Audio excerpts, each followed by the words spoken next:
Listen, we're called to be peacemakers, not troublemakers. And I do what I do out of a burden. First, I'm jealous for the glory of God. I don't want his name misrepresented. When the church takes a wrong stand on homosexual issues, when they think the louder we shout, we just quote Leviticus 18:22 in the King James and shout it louder, and we've solved all the social issues, we don't realize you got hurting people out there. You got lost people out there. You got a family whose kid just came out as gay. You got a 16-year-old who's ready to commit suicide because he thinks God hates him and the church hates him.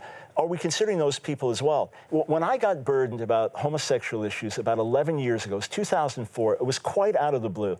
That was not an issue I dealt with before I was saved. If I dealt with sexual issues or heterosexual issues, I didn't have a ministry to those who were homosexual. Even though someone very close to our family came out of homosexuality, it was never a real burden.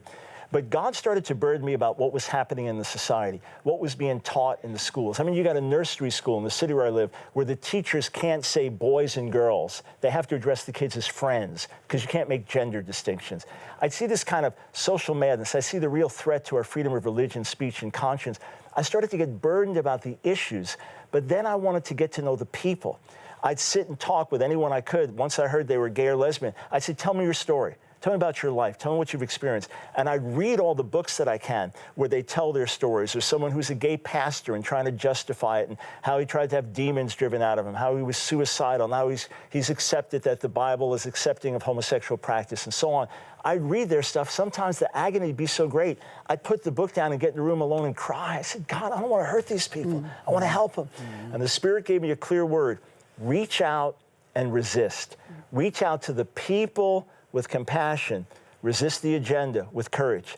So if I'm preaching in a church and they want me to talk about marriage and talk about why we cannot redefine marriage and talk about the importance of these things and expose gay activism, I'm going to do it with the thought there's a gay kid in the front row that came wanting hope tonight. There's a couple struggling because their grandkid just came out and they don't know how to respond.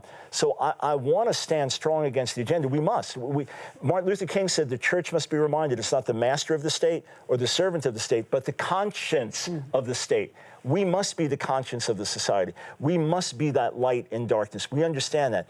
At the same time, we are the answer through the gospel for every hurting and lost person. So there's a tension I always live with because I know that calling, that prophetic burden to speak, and yet there's the pain, knowing that you're going to be misunderstood, knowing that people you want to reach, they'll feel pushed away. How can you do it at the same time? And I think that's part of what we live with, always that holy tension in this world. But if it's for the praise of men, we got to throw in the towel. It's not going to work.